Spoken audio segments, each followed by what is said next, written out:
তো অনেক দিন পরে আবারও আজকে একটা স্কিন কেয়ার ভিডিও নিয়ে চলে আসলাম তোমাদের সঙ্গে শেয়ার করার জন্য। তো আজকে আমি এর আগেও একটা মেকআপ ভিডিও শ্যুট করেছি, তার কারণে দেখতে পাচ্ছ যেহেতু মুখে মানে মেকআপটা রিমুভ করা যেহেতু হালকা একটা অয়েলিনেস রয়েছে। আর আমি এখানে প্রথমে একটু ঠান্ডা জল নিয়ে দেখো একটা একটুখানি কটনের মানে তুলোর মধ্যে করে নিয়ে সেটা পুরো মুখে স্প্রেড করেছি। এর জায়গায় তোমরা কিন্তু আইস কিউবও নিতে পারো, আমার কাছে আইস কিউব করা হয়নি বলে আমি নিতে পারিনি। এর বদলে তোমার ঠান্ডা জলও মুখ দিয়ে ধুতে পারো। তো আমি দেখো সেটাই করছি, একটু তুলোর মধ্যে জল নিয়ে নিয়ে আমি কিন্তু এটাকে ভালো করে ক্লিন করে নিয়েছি। দেখো অনেকটাই কিন্তু নোংরা বেরিয়ে যাচ্ছে, তোমরা কিন্তু বুঝতে পারছো না, তার কারণ হচ্ছে হোয়াইট তো এটা মানে খুব একটা শো করছে না ফোনে। তো তারপর দেখো সেটাকে আমি ভালো করে একটু অ্যাবজর্ব করে নিয়ে আমি এখানে একটা জোভিজের ফেস ওয়াশ নিয়েছি।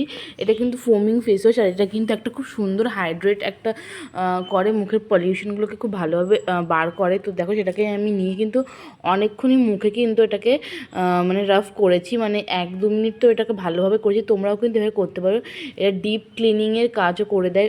যখনই তোমরা মেকআপ করবে তারপরে কিন্তু এইভাবে ভালোভাবে করতে পারো। মেকআপ ছাড়াও কিন্তু আমার স্কিনটাকে ঠিকঠাক রাখার জন্য এভাবেই কিন্তু করতে হয়। তারপরে দেখো আমি এটাকে ভালো করে মুছে নেওয়ার পরে মানে মানে ক্লিন করে মুছে নিয়েছি। দেন আমি এখানটা এভিউদের একটা স্ক্রাব ব্যবহার করছি। এগুলো কিন্তু সব তোমরা আন্ডার 100-এর মধ্যে পেয়ে যাবে ইজিলি মার্কেটে।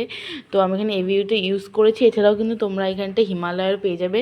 তো এর মধ্যে যে ছোটো ছোটো যে ডাস্ট থাকে না, সেগুলোর সাহায্যে কিন্তু খুব তাড়াতাড়ি কিন্তু তোমাদের যে নোংরাটা মুখে সেগুলো কিন্তু বেরিয়ে যায়। তো আমিও কিন্তু এটা অনেকক্ষণ ধরে করেছি। আর একটু একটু জল নিয়ে নিয়ে স্ক্রাবটা করছি যাতে এটা শুকিয়ে নেয়, শুকিয়ে গেলে একটু একটু মানে অসুবিধা হয়। তো দেখো আমি খুব ভালোভাবে এটাকে করার পরে আমি এটাকে ভালো করে জল দিয়ে ধুয়ে নিয়েছি। ধুয়ে নেওয়ার পরে এটাকে ভালো করে আমি মুছে নিয়েছি, তোমরাও কিন্তু করতে পারো। তারপর এখানে আমি একটু পোজ দিচ্ছিলাম। তো দেন আমি দেখো এটাকে খুব সুন্দর করে ক্লিন করেছি। এবার মুখটা দেখতে দেখছি কতটা রিফ্রেশ লাগছে। তো দেন আমি এরপরে একটা প্যাক ইউজ করব, যেটা হচ্ছে স্যান্ডেলহুডের পিওর ফেস প্যাক। তো এটা কিন্তু দেখতে অনেকটা প্লামের যে হয় না ডাব্বাগুলো, তার মতন দেখতে। তারপর দেখো এটা পুরো মুখে আমি অ্যাপ্লাই করে নিয়েছি।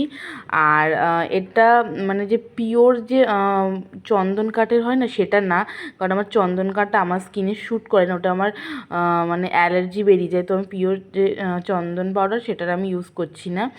তো এই দেখো এটা পিওর রুটসের।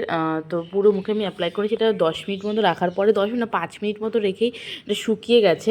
দেন আমি এটাকে রিমুভ করে নিয়েছি। তারপরে দেখো আমি এখানটায় একটা টোনার ইউজ করেছি। আজকে আমি ডাবার গুলাবারির টোনারটা ইউজ করছি। এটা তোমরা 40 থেকে 50 টাকার মধ্যে পেয়ে যাবে, যেগুলো মিডিয়াম বোতল যেগুলো, আর ছোটোগুলো তোমরা 28 টাকা কি 30 টাকার মধ্যে পেয়ে যাবে। তারপর এটাকে ভালো করে দেখো আমার স্প্রে বটলে নিয়ে আমি এটা একটু শেক করে তারপর এটা আমি মুখে স্প্রে করেছি। তারপরে দেন এটাকে শুকিয়ে যাওয়ার পরে আমি নিভিয়া সফটের ক্রিমটা দিয়ে ভালো করে অ্যাপ্লাই করে নিয়েছি।